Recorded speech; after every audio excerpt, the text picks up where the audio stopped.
Student कैसे हैं आप सभी? अच्छे हो? आज मैं पढ़ाने जा रही हूँ तुम्हें नई यूनिट। ये लास्ट यूनिट है। इससे पहले अभी एक सोशल प्रोसेस की है, मैं पढ़ा दूंगी। इस लास्ट यूनिट में हमारा आता है कल्चर। कल्चर मतलब संस्कृति। ठीक है, अब ये बताओ सबसे पहले संस्कृति शब्द कहाँ सुना है? सुना है या पहली बार सुन रहे हो? सुना है सबने? वेरी गुड, तालियां। कहाँ सुना है? घर पे। कैसे बेटा?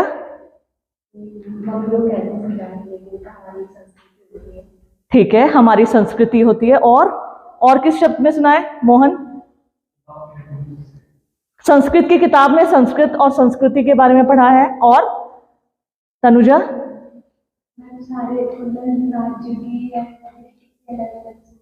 ठीक है, इसने क्षेत्र के रूप में कि इस क्षेत्र की अलग संस्कृति है इसकी। और कोई बताए? बिल्कुल, आप सभी ने बहुत सही आंसर दिया।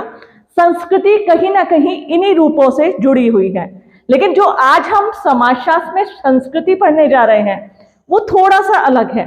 लेकिन सबसे पहले हम बताते हैं संस्कृति किसे कहते हैं। ऐसा कहा जाता है मनुष्य संस्कृति का निर्माता है। मनुष्य मतलब हम लोग संस्कृति के निर्माता हैं। और यही संस्कृति हमें पशुओं से अलग करती है।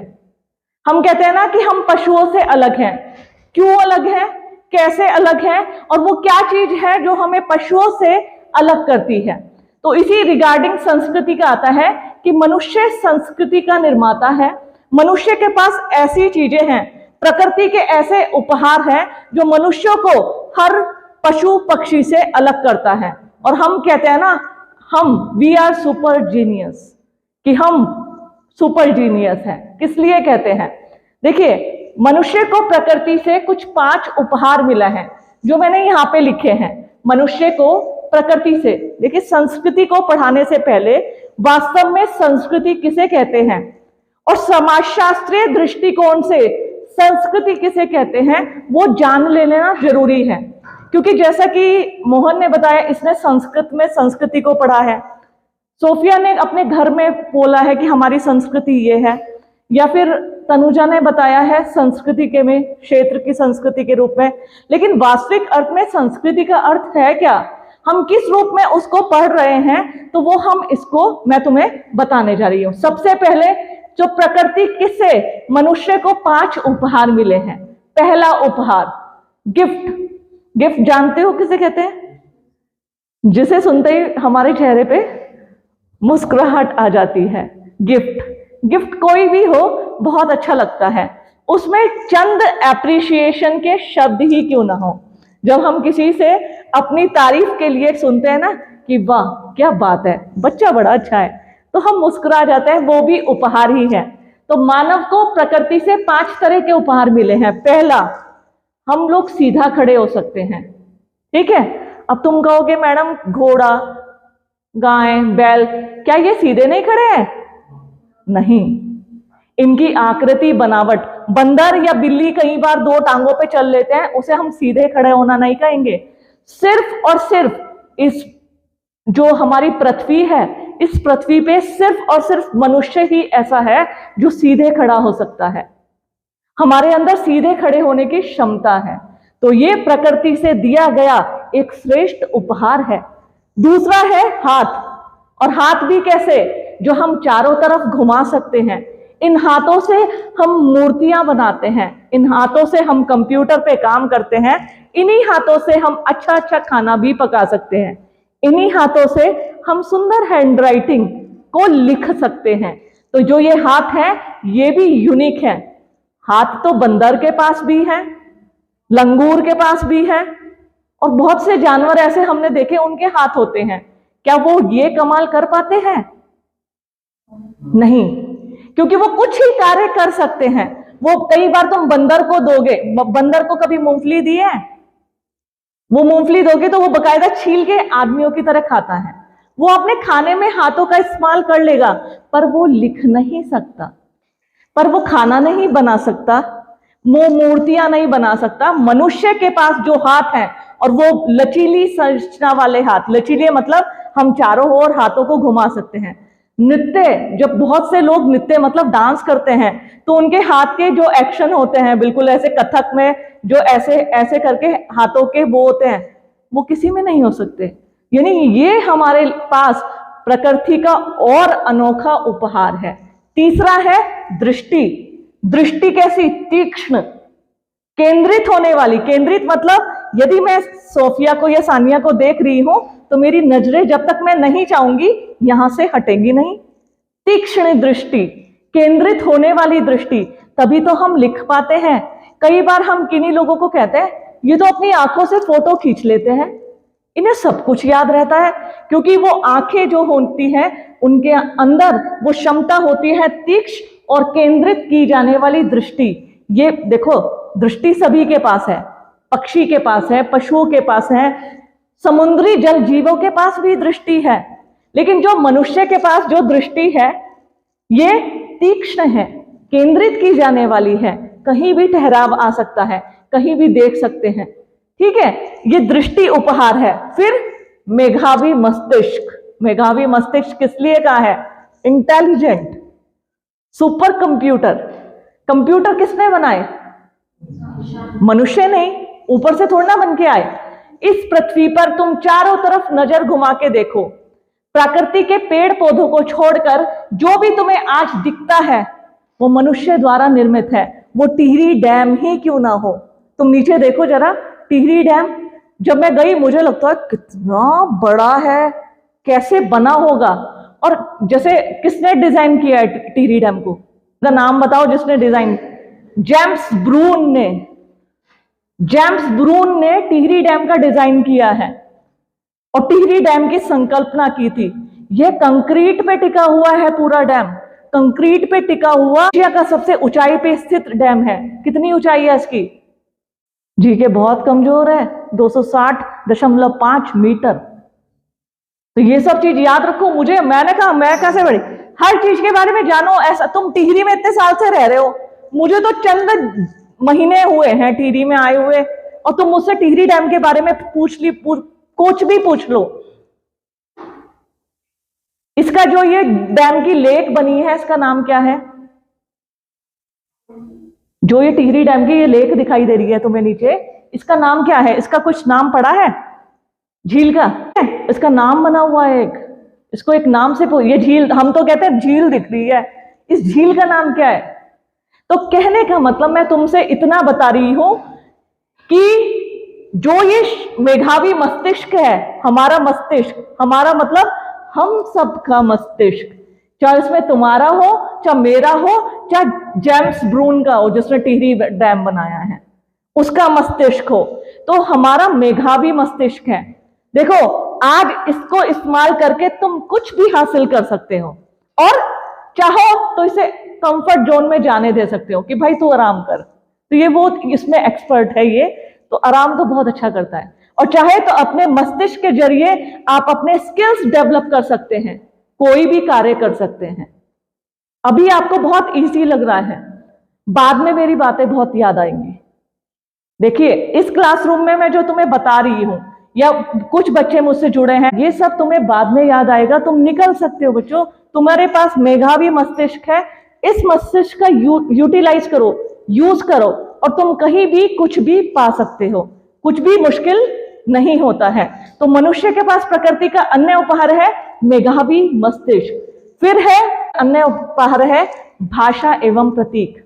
देखिए भाषा यानी लैंग्वेज, लैंग्वेज, प्रतीक मतलब सिंबल्स, सिंबल्स, सिंबल्स आते हैं जितने भी, चाहे ये मोबाइल फोन ही क्यों ना हो, हमारी लैंग्वेज, ये इनका निर्माण आज पूरे वर्ल्ड में हजारों लाखों भाषाएं हैं। ठीक है, बहुत सारे प्रतीक हैं, हम ही मनुष्यों ने बनाए हैं, हम ही उनका पालन करते हैं, हम ही उन्हें अपनाने से आधुनिक हुए। हम कहते हैं हम मॉडर्न हैं, कैसे? हमें इंग्लिश लैंग्वेज आती है, फ्रेंच आती है, हिंदी आती है, तो इसलिए हम मॉडर्न हो गए। इन लैंग्वेजेस को किसने बनाया? हमने, हमारे मस्तिष्क ने। कंप्यूटर, कंप्यूटर की लैंग्वेज मशीनी भाषा होती है, कंप्यूटर की भाषा हम आदमी इतनी जल्दी नहीं सीख पाएंगे। कंप्यूटर बाइनरी कोड्स पे काम करता है, 0 और 1 पे।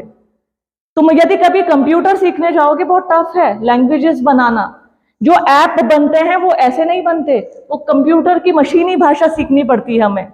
जैसे हमारी हिंदी भाषा है, गढ़वाली है, कुमाऊनी है, ऐसे भाषाएं होती हैं, उनकी हमें नॉलेज लेनी पड़ती है। तो मनुष्य के पास सबसे और सबसे यूनिक है उसकी भाषा और सिंबल्स, भाषा और प्रतीक, जो कि जानवरों के पास नहीं है। जानवर भी बोलते हैं, देखो ऐसा नहीं है कि जानवर नहीं बोलते, ठीक है, बहुत सारे जानवर अपनी आवाज में चिंगाड़ के या कुछ ऐसी आवाज निकाल के दूसरों को बताते हैं। जैसे कई बार मैंने देखा है जब माँ से एक बछड़ा बिछड़ जाता है तो वो एक माँ माँ ऐसे करके बोलता रहता है, तो माँ सुन लेती है तो मेरे बछड़े की आवाज है, कहीं भी दूर होगी वो तुरंत अपने बछड़े के पास आ जाएगी। तो ऐसा नहीं है, पक्षु पक्षी जानवर इनके पास भाषा नहीं है, इनके पास भी भाषा है, पर क्या है उसमें, वो भाषा को हम लोग समझ नहीं पाते क्योंकि वो उनकी भाषा है। लेकिन हम लोग, हमारा मस्तिष्क समझ सकता है किसको, अपनी ही भाषाओं को, दूसरी भाषाओं को भी, यदि हम सीख सकते हैं क्योंकि हमने ही बनाई है इन भाषाओं को। तो मनुष्य के पास ये 5 उपहार है: सीधे खड़े होने की क्षमता, घुमाए चारों तरफ घुमाए जाने वाले हाथ, तीक्ष्ण और केंद्रित की जाने वाली दृष्टि, मेधावी मस्तिष्क, और साथ ही साथ भाषा और प्रतीक, जो हमें जानवरों से, पक्षियों से यूनिक बनाते हैं। इसलिए कहा जाता है मनुष्य ने संस्कृति का स्वयं निर्माण किया है, मनुष्य संस्कृति का निर्माता है, और इसी संस्कृति को अपनाने से हम आधुनिक हुए हैं। ये तो हो गई संस्कृति की कॉमन सी बात। अब आता है संस्कृति कहते किसे हैं, और समाजशास्त्र में हम संस्कृति क्यों पढ़ रहे हैं, क्या है संस्कृति। देखिए, संस्कृति जैसे कि इसने बताया संस्कृत शब्द से आया है। संस्कृति शब्द संस्कृत भाषा में संस्कृत से लिया गया है, और संस्कृत का अर्थ होता है परिष्कृत करना। फिर परिष्कृत मतलब संस्कार, चौक अच्छी नहीं है, रिचुअल्स, इन संस्कार को रिचुअल्स बोला जाता है। संस्कार पता है तुम्हें कौन कौन से होते हैं हमारे, जैसे 1-2 संस्कार बता दो। कृति शब्द संस्कृत से आया है, और संस्कृत शब्द का अर्थ होता है परिष्कृत करना, शुद्ध करना, वो आता है संस्कार से। संस्कार मतलब जैसे हिंदू धर्म में व्यक्ति को शुद्ध करने या परिष्कृत करने के लिए कुछ संस्कारों की बात हुई है। मुंडन संस्कार सुना है तुमने, है ना। क्या होता है मुंडन संस्कार, बच्चे के बाल निकाले जाते हैं, ऐसे कहा जाता है। इसी तरीके से हमारे हिंदू धर्म में 16 संस्कार हैं।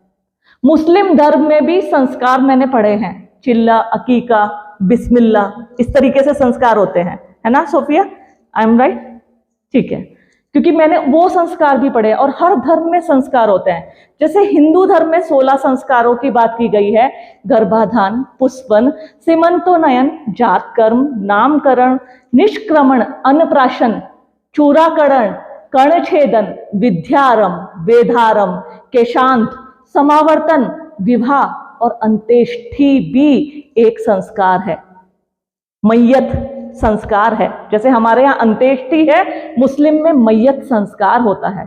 कहने का मतलब संस्कृति शब्द आया है संस्कृत से, और संस्कृत शब्द का अर्थ होता है परिष्कृत करना, शुद्ध करना। किसके माध्यम से, संस्कारों के माध्यम से। हिंदू धर्म में 16 संस्कारों की बात की गई है, मुस्लिम धर्म में 8 संस्कार या 7, इस तरीके से संस्कार होते हैं। और वास्तव में इन संस्कारों का मतलब होता है टोटली परिष्कृत करने से, शुद्धिकरण करने से व्यक्ति को। देखिए, मैंने अभी तुम्हें जो बताए, जो गर्भाधान, पुष्पन, सीमंतोन्नयन, जातकर्म, नामकरण, निष्क्रमण, अन्नप्राशन, चूड़ाकरण, ये 16 संस्कार बताए। इसमें से 4 संस्कार होते हैं जन्म से पहले, जब बच्चा मां के गर्भ में होता है हिंदू धर्म में।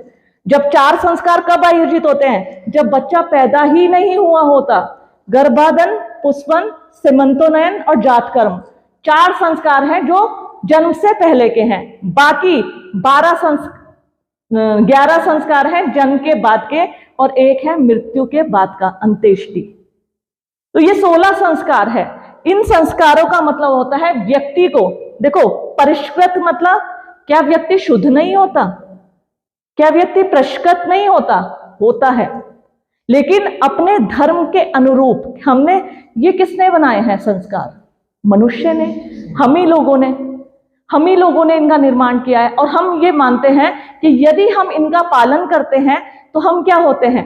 हम प्रगति के पथ पर चलते हैं और हमारा परिष्कृत होता है, और हम मरने के बाद जो कहते हैं ना मोक्ष की प्राप्ति, वो होती है कि यदि हम नियमानुसार अपने पुरुषार्थ संस्कारों का पालन करते हैं, उन पर चलते हैं, तो व्यक्ति को मोक्ष की प्राप्ति होती है। मोक्ष कहते हैं हमारी आत्मा का जीवन मृत्यु के चक्र से छुटकारा पाना। जो हम कहते हैं ना कि व्यक्ति मरता है तो कोई जानवर का रूप धारण कर लेता है, जन्म मृत्यु ये चक्र चलता रहता है। मोक्ष कहते हैं इस जन्म मृत्यु के चक्र से छुटकारा पाना। तो वास्तव में संस्कृत में ये अर्थ आया है। और आगे चलते हैं हम, किन्हीं चीजों में अगर हम बात करें तो कहीं भाषा, किसी क्षेत्र की संस्कृति, उसके खान पान, वेशभूषा, रीति रिवाज, वहां संस्कृति का प्रयोग किया जाता है कि इस क्षेत्र की संस्कृति, जैसे हम कहते हैं गढ़वाली संस्कृति और कुमाऊनी संस्कृति अलग है। कैसे? क्योंकि वहां का खाना अलग है, तीज त्योहार अलग है, पहनावा अलग है, भाषा अलग है। तो हम संस्कृति का प्रयोग इसलिए करते हैं किसी क्षेत्र के बारे में विस्तार से बताने के लिए। कहीं ना कहीं संस्कृति का प्रयोग हम परिष्कृत करने या संस्कार से करते हैं, लेकिन वास्तव में समाजशास्त्र में संस्कृति का प्रयोग आया इन संपूर्णता के रूप में। जैसे टाइलर कहते हैं कि संस्कृति में ज्ञान, विश्वास, कला, नैतिकता, ध्यान से सुनना मेरी बात। ऐसे ही हर्शकोविट्स हैं, हर्शकोविट्स ने बताया है, हर्शकोविट्स ने बताया है संस्कृति पर्यावरण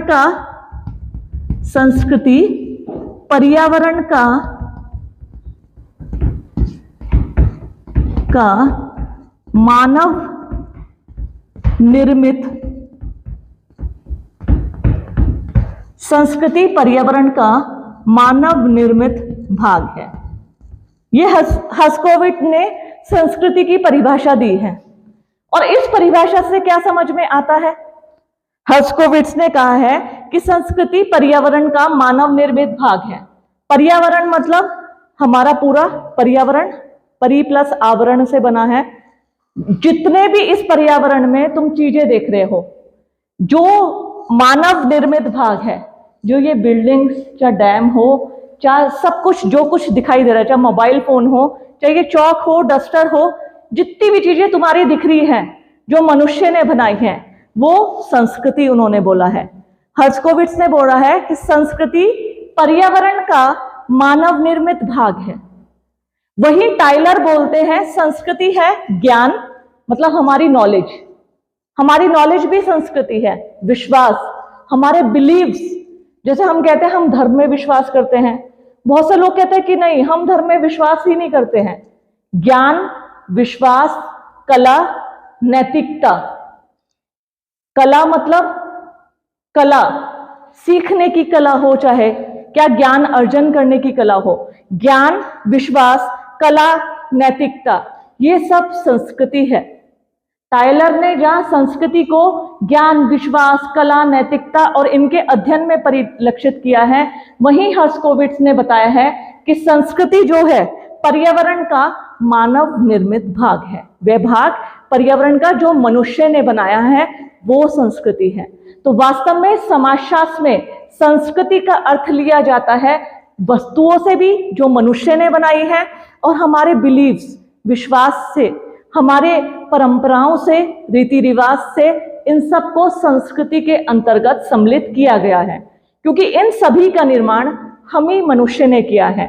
चाहे वस्तुएं होती है, चाहे ज्ञान विश्वास है, हमारी किताबी ज्ञान किसने बनाया है? भाषाओं को किसने बनाया है? मनुष्य ने। तो संस्कृति के निर्माता मनुष्य हैं। तो विस्तृत अर्थों में संस्कृति की और यही परिभाषाएं नहीं है, और अधिक परिभाषाएं हैं। विस्तृत अर्थों में संस्कृति जो है यही है। अब आता है संस्कृति की विशेषताएं। एग्जाम के लिए बहुत इंपॉर्टेंट है, और जो मैं तुमसे बताती हूं रटना मत। बिल्कुल भी रटना मत। तुम सब अगर संस्कृति की विशेषताएं पूछी जाती है तो मैं तो ये कहती हूं बस इन हेडिंग्स को याद रखो। सबसे पहले संस्कृति सीखी जाती है। संस्कृति क्या है? हमारी भाषा संस्कृति है, काम करना संस्कृति है, किसी चीज का आविष्कार करना संस्कृति है। तो संस्कृति सीखी जाती है। हम भाषा को क्या करते हैं? सीखते हैं, व्यवहारों को सीखते हैं, हमारे धार्मिक विश्वास को हम सीखते हैं, तीज त्योहार कैसे बनाए जाते हैं वो सीखते हैं, खाना बनाना सीखते हैं, पढ़ना भी सीख रहे हैं, मैं पढ़ाना भी सीख रही हूं। तो संस्कृति क्या है? संस्कृति सीखी जाती है, हमें आती नहीं है। भाषा, जैसे मुझे चाइनीज भाषा को ज्ञान अर्जन करना है तो मुझे उसे सीखना पड़ेगा, मुझे किताबें लानी पड़ेगी, मुझे उसे देखना पड़ेगा, किसी से पढ़ना पड़ेगा, सीखना पड़ेगा। तो संस्कृति क्या है? सीखी जाती है। फिर संस्कृति में हस्तांतरित होने का गुण है। हस्तांतरित कहते हैं एक आदमी से दूसरे आदमी को हस्तांतरित करना। कैसे? कैसे? जैसे मुझे जो है फ्रेंच भाषा का ज्ञान है, तुम्हें नहीं है, तो मैं इसको हस्तांतरित कर सकती हूं। कैसे? तुम्हें पढ़ा के। मैं इस समय तुम्हें पढ़ाई तो रही हूं संस्कृति के बारे में, ठीक है। ऐसे ही जब हमें खाना बनाना नहीं आता तो हम किसी से सीख लेते हैं। सिलाई नहीं आती, काम को करना नहीं आता, हमें मन कर रहा है हम भी पेंटिंग बनाएं, लेकिन हम जब तक नहीं बना सकते कि वो कैसे बनेगी, किन किन चीजों का पालन करना है। तो ये क्या है? संस्कृति सबसे पहली बात सीखी जाती है और संस्कृति में हस्तांतरित होने का गुण होता है। मतलब एक से दूसरे व्यक्ति में, एक पीढ़ी से दूसरी पीढ़ी में हम ज्ञान, विश्वास, प्रथाएं, परंपराएं हम सीखते ही तो हैं और वो हमारे बुजुर्ग हस्तांतरित ही तो कर रहे हैं एक पीढ़ी से दूसरी पीढ़ी को। फिर आता है प्रत्येक समाज में एक विशेष प्रकार की संस्कृति होती है। जितनी भी सोसाइटी तुम देख रहे हो, अब सोसाइटी इसे मैं कहूंगी जैसे जितने भी कंट्री देख रहे हो, या हमारा भारत है, भारत में जो इसके स्टेट है, यदि मैं नीचे साउथ की बात करूं, साउथ का पहनावा, खान पान, वेशभूषा और भाषा सब कुछ अलग है। प्रत्येक समाज की एक अपनी विशेष संस्कृति होती है। जैसे साउथ की, यदि मैं पंजाब का नाम लूंगी तो तुम्हें कौन सी भाषा याद आएगी? पंजाबी। खाना कौन सा याद आएगा? पंजाबी फूड, छोले भटूरे, कुलचे, ठीक है। फिर उनके अगर हम त्योहार की बात करें, बैसाखी, लोहड़ी, ठीक है, ये सब याद आता है। यदि मैं बंगाल का नाम लूं, बंगाली भाषा, मच्छी, फिश फूड वो बहुत पसंद करते हैं, और दुर्गा पूजा, ठीक है। इसी तरीके से यदि मैं कुछ भी, जैसे मैं गुजरात करूं तो गुजराती ढोकला, गुजराती भाषा, गुजराती चंगिया चोली और डांडिया उनका बहुत फेमस होता है। तो कहने का मतलब प्रत्येक समाज की अपनी एक विशेष संस्कृति होती है जिससे हम पहचानते हैं। चलो ये तो इंडिया के स्टेट की बात हो गई और इनसे हो गई। यदि मैं फॉरेन कंट्री के कल्चर की बात करूं, कई बार हम कहते हैं हमारे कल्चर में ऐसा नहीं है, यहां तो लोग ऐसे ही घूमते फिरते हैं, हमारे इंडियन कल्चर में ऐसा नहीं है, ये तो फॉरेन कल्चर है, यानी ये विदेशी संस्कृति है, ये भारतीय संस्कृति नहीं है।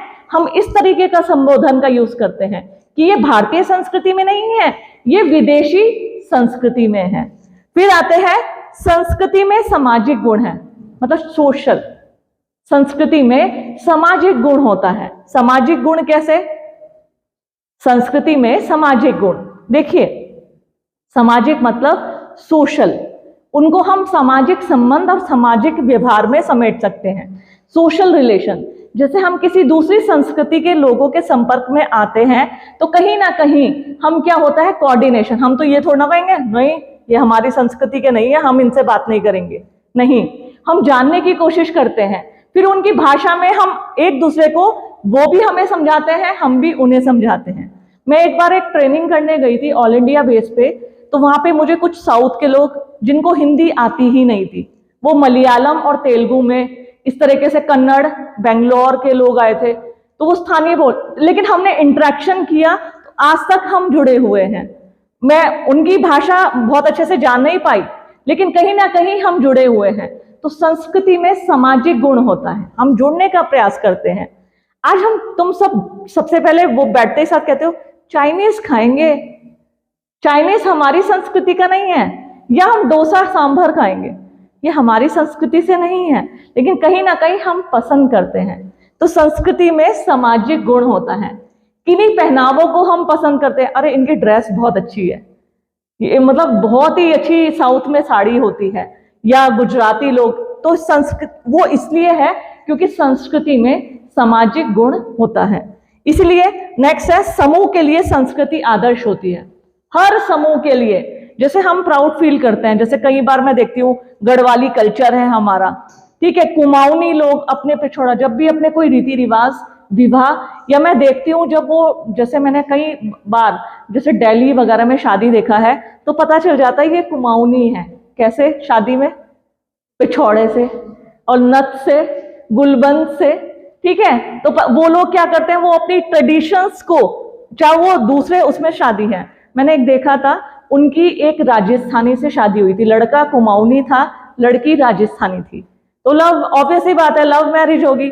लेकिन जब वहां मैंने वेशभूषा दोनों की देखी, इतना सुंदर लग रहा था। लड़की वाले तो सब लोग राजस्थानी उसमें थे और लड़के वाले सब ट्रेडिशनली कुमाऊनी उसमें थे, तो गजब का वो नजारा था। तो इसे हम कहते हैं कि संस्कृति जो होती है हर समूह के लिए एक आदर्श होती है। आदर्श इसलिए कहते हैं, हमें प्राउड फील होता है हमारी भाषा पे, हमारी बोली पे, हमारे पहनावे पे। इवन मैंने विदेशों तक में देखा है, मेरी एक फ्रेंड है जो यूएस में सेटल हो गई है। यूएस में सेटल होने के बाद जब मैं एफबी पे, फेसबुक पे, मैं सोशल मीडिया से जुड़ी हूँ उससे, वो लोग सारे फेस्टिवल करते हैं और इतना हम लोग इंडिया में नहीं करते जितना वो यूएस में अपनी उन्होंने एक सोसाइटी बनाई है। वो तीज, दिवाली, करवा चौथ इतना ट्रेडिशनली उसको आयोजित करते हैं। तो किस लिए करते हैं? क्योंकि वो अपनी संस्कृति को अपना आइडियल मानते हैं, आदर्श मानते हैं। वो ये नहीं कि छुपाते नहीं, अरे नहीं हम नहीं दिखाएंगे, लोग क्या कहेंगे।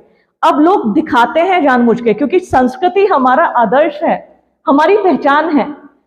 तो प्रत्येक समूह के लिए उसकी संस्कृति, उसका आदर्श होती है, जो उसमें ट्राइब्स ही क्यों ना हो, शेड्यूल्ड ट्राइब ही क्यों ना हो।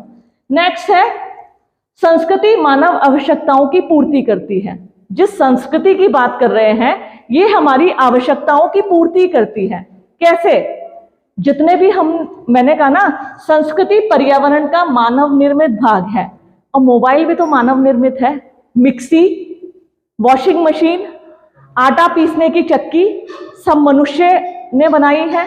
तो ये क्या करती है? संस्कृति मानव आवश्यकताओं की पूर्ति करती है। पहले हम पैदल यात्रा करते थे, फिर घोड़ा गाड़ी आई, अब बस आ गई, हेलीकॉप्टर भी मैंने जाते देखे हैं, कितने हेलीकॉप्टर चलते हैं। तो ये हमारी आवश्यकताओं की पूर्ति करती है। क्या? संस्कृति।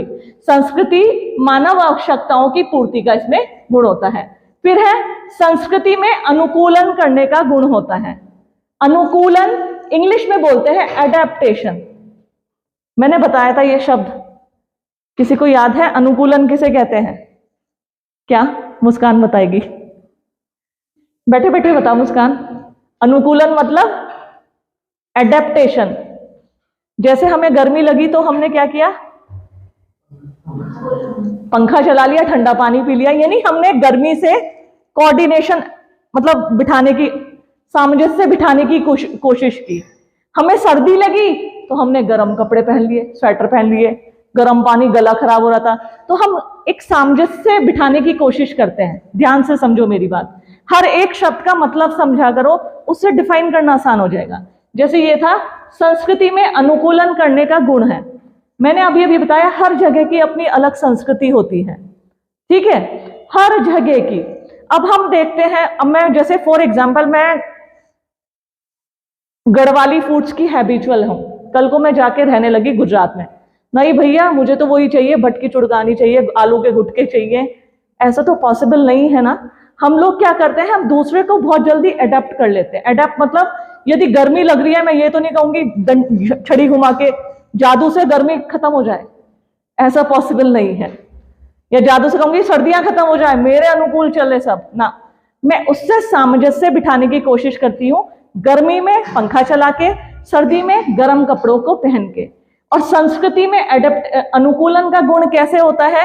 हर संस्कृति के लोग, जैसे मैं तुम्हें बता रही हूँ, वो तो विदेश में जाकर रहने लग गए, लेकिन फिर भी विदेश में जाके उन्होंने अनुकूलन या सामंजस्य बिठाने की कोशिश की है, दूसरे की संस्कृति के गुणों को अपनाया है और अपनी संस्कृति के गुणों को स्प्रेड, मैंने क्या कहा, वो पिछौड़ा, वो नथ, वो कुमाऊनी कल्चर, वो लोग क्या करते हैं, वो उसमें स्प्रेड कर रहे हैं।